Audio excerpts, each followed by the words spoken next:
बहुत शुक्रिया हबीब साहब, आपने वक्त दिया है। मौलाना साहब ने भी तहरीक इंसाफ से ये कहा कि 16 तक, अगर आप 16 तारीख तक जब SCO समिट हो जाता है आप अपना एहतजाज मौखर कर दें, लेकिन नहीं किया गया। लाहौर में, इस्लामाबाद में, उधर से KP से वज़ीर आला KP इस्लामाबाद की तरफ रवां दवां हैं, बहुत सारे लोग उनके साथ हैं।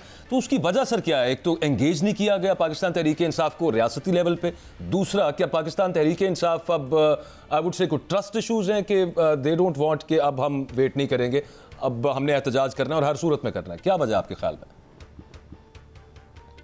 जो आपने दूसरा नुक्ता उठाया है ट्रस्ट इश्यूज का, यानी बाहमी एतमाद सिस्टम के अंदर बहुत कम हो गया है और उसकी वजह हुकूमत है कि हुकूमत ने जो 26वीं आईनी तरमीम इस वक्त एक अहम बोन ऑफ टेंशन है, उसके बारे में हुकूमत कोई क्लियर पोजीशन नहीं ले रही। ऐसा नहीं हुआ कि अब तक कोई मुसवदा सामने आया हो, ऐसा नहीं हुआ कि हुकूमत ने अपने कम से कम मुतालबात सामने रखे हों या कम से कम तजावीज़ सामने रखी हों, या फिर हुकूमत ने उसके लिए कोई डेट का तयन किया हो कि उसके लिए किसी भी माहौल को में एतमाद पैदा करने के लिए अगर हुकूमत ऐसा करती है कि वो ऐलान कर दे कि जनाब जो भी 26वीं आईनी तरमीम का मामला है उसको हम मौखर करते हैं, उसको हम नवंबर तक ले जाते हैं, 25 अक्टूबर के बाद ले जाते हैं, तो उस सूरत में बात हो सकती है, बात आगे भी बढ़ सकती है।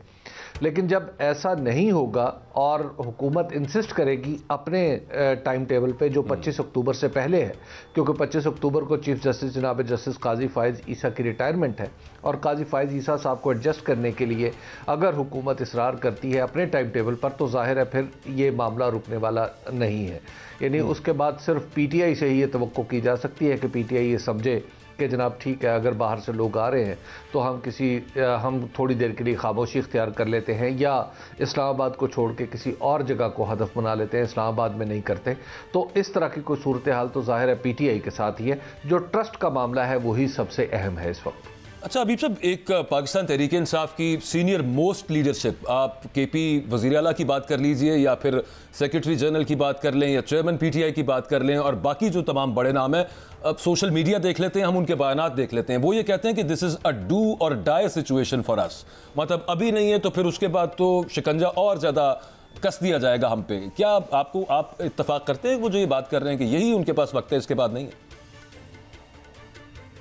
एक ऐसे पाकिस्तान का तस्वुर कीजिए जिसमें 26वीं आईनी तरमीम हो चुकी है, एक आईनी अदालत बन चुकी है, सिक्योरिटी के नाम पर अदालतों को बेबस कर दिया गया है, जहां पे हाई कोर्ट के सारे जजेस को सेशन कोर्ट के जजेस की तरह या सिविल जजेस की तरह ट्रीट किया जा रहा है, उनकी ACRs लिखी जा रही हैं, उनको उनकी मर्जी के खिलाफ कभी इधर भेजा जा रहा है, कभी उधर भेजा जा रहा है।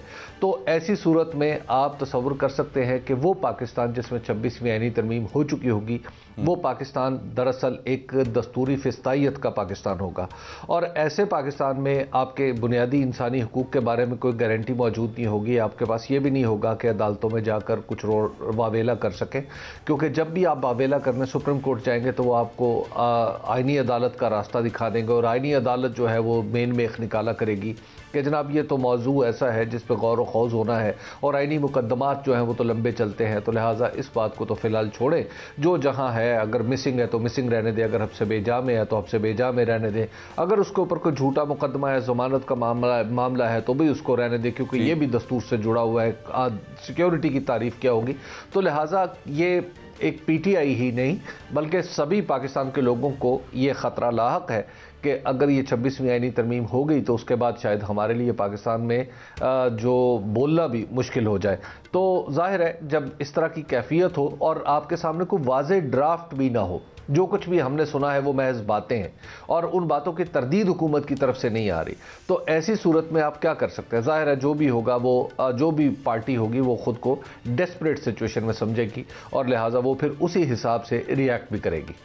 ठीक हबीब अकरम साहब, माजी में सियासी इख्तलाफात का हल हमेशा मुज़ाकरात से ही निकला है या फिर मार्शल लॉ लगा है? PTI, नून लीग और पीपल्स पार्टी जो है ये मुज़ाकरात पर राज़ी क्यों नहीं है? क्योंकि मैं आपसे ये जानना चाहता हूँ, मैंने जब भी नून लीग और पीपल्स पार्टी के अफराद से बात की तो उनका ये कहना है कि खान साहब बज़िद है इस्टेब्लिशमेंट से मुज़ाकरात के लिए, हमारा कसूर कोई नहीं। असल हक़ाइक़ से मुझे आगाह कीजिएगा।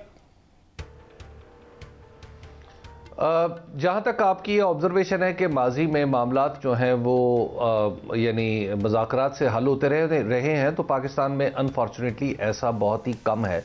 शाज़ो नादिर ही शायद कोई मिसाल आप पेश कर सकें। अभी मैं आपसे बात जब कर रहा हूँ तो मेरे जहन में फौरी तौर पर ऑफ द कफ ऐसी कोई मिसाल नहीं आ रही। उसकी वजह यह है कि पाकिस्तान के अंदर इस्टेब्लिशमेंट हमेशा एक फरीक रही है।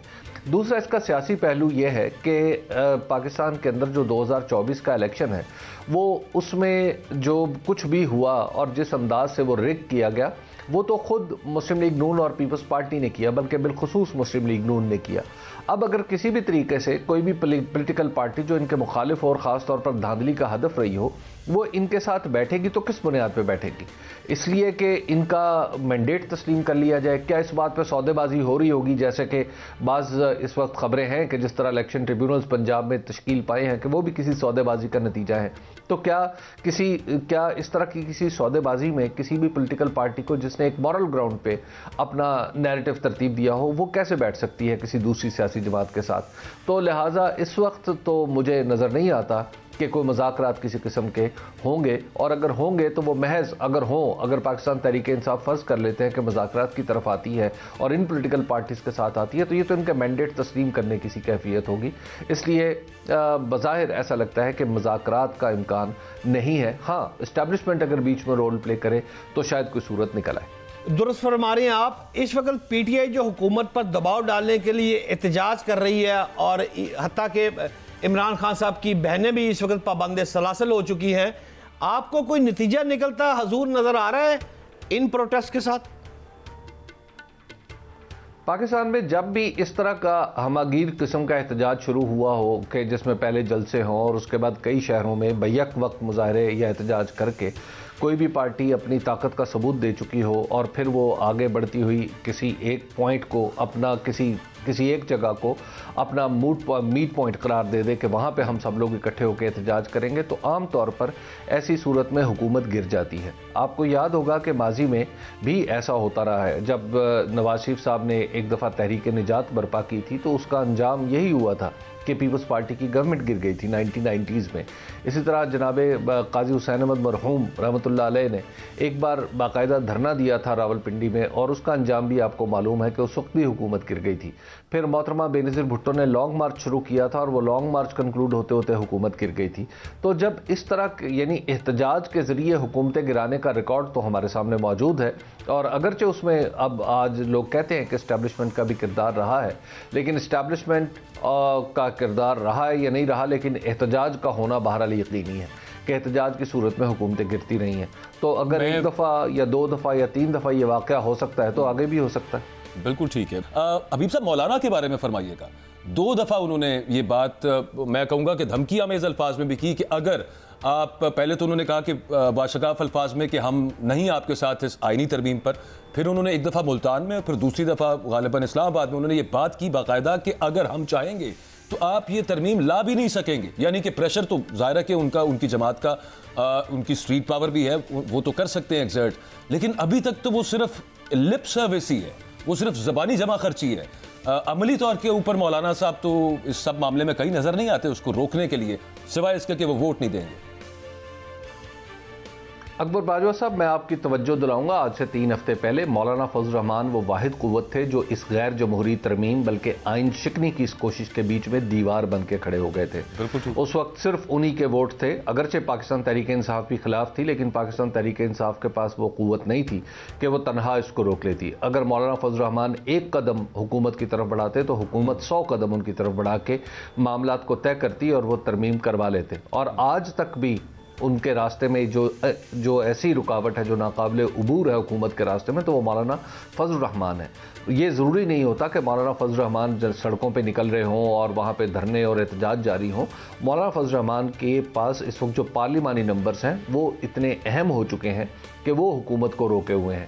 लिहाजा ये कहना कि मौलाना फजल रहमान सिर्फ लिप सर्विस कर रहे हैं तो मेरा ख्याल है कि मुनासिब नहीं होगा। मौलाना फजल रहमान को यानी मौलाना फजल रहमान ने जो काम किया है और अब तक जिस तरह डटे हुए हैं वो पाकिस्तान के दस्तूर की तबाही के रास्ते में एक ऐसी रुकावट बन के खड़े हो गए हैं जिसकी जितनी भी तारीफ की जाए कम है।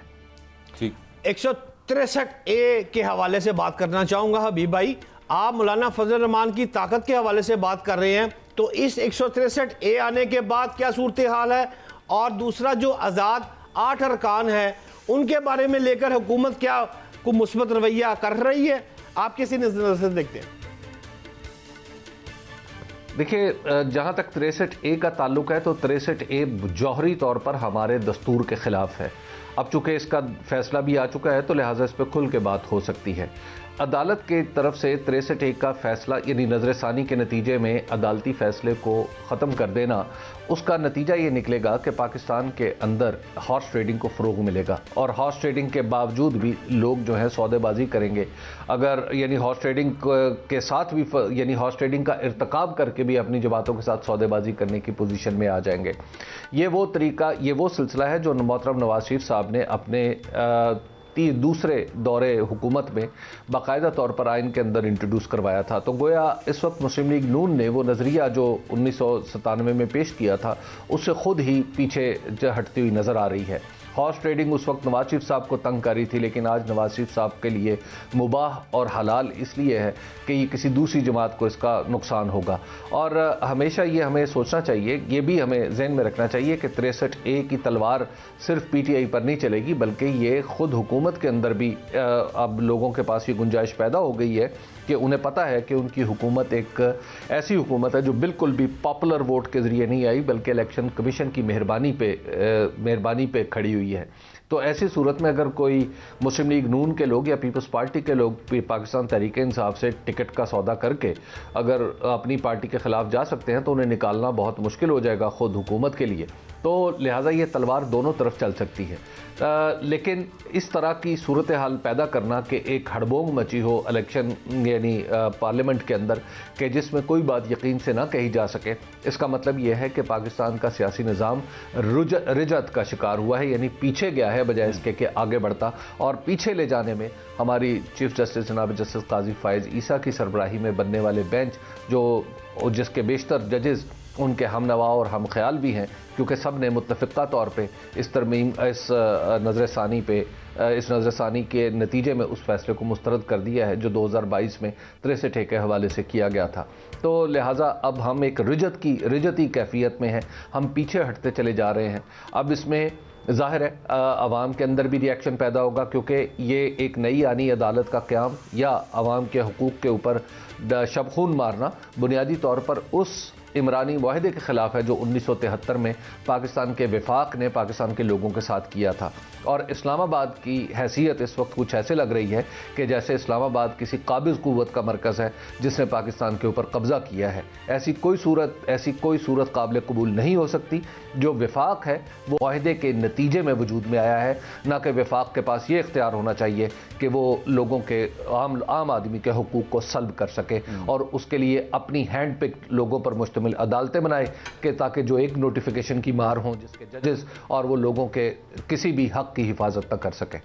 रिग्रेसिव तो इसमें तो कोई शक नहीं है, बिल्कुल है। नवाज शरीफ साहब एक दौर में क्रेडिट लेते रहे जब जस्टिस सज्जाद अली शाह साहब के खिलाफ सब मामला चला था, उन्हीं का वक्त था। मलिक असद केस बड़ा मशहूर था जिसमें लेजिटिमेट एक्सपेक्टेंसी को डिफाइन किया गया था, आज उसको वो डिफाई कर रहे हैं। मतलब वही जो उनके उसूल थे अब वो उनके खिलाफ जा रहे हैं नवाज शरीफ साहब। खैर, जो कोर्ट की आपने बात की सर, मैं आपसे ही पूछना चाहता हूँ, जिस तरह से ये बेंच बना उसमें पहले आ जाते हैं कि पहले तो एक ऑर्डिनेंस अदालत में चैलेंज्ड, वो चैलेंज था अदालत में। तो उसके बाद जस्टिस मंसूर अली शाह साहब ने कहा कि चूंकि ये चैलेंज है तो मैं उस कमेटी में नहीं हूं।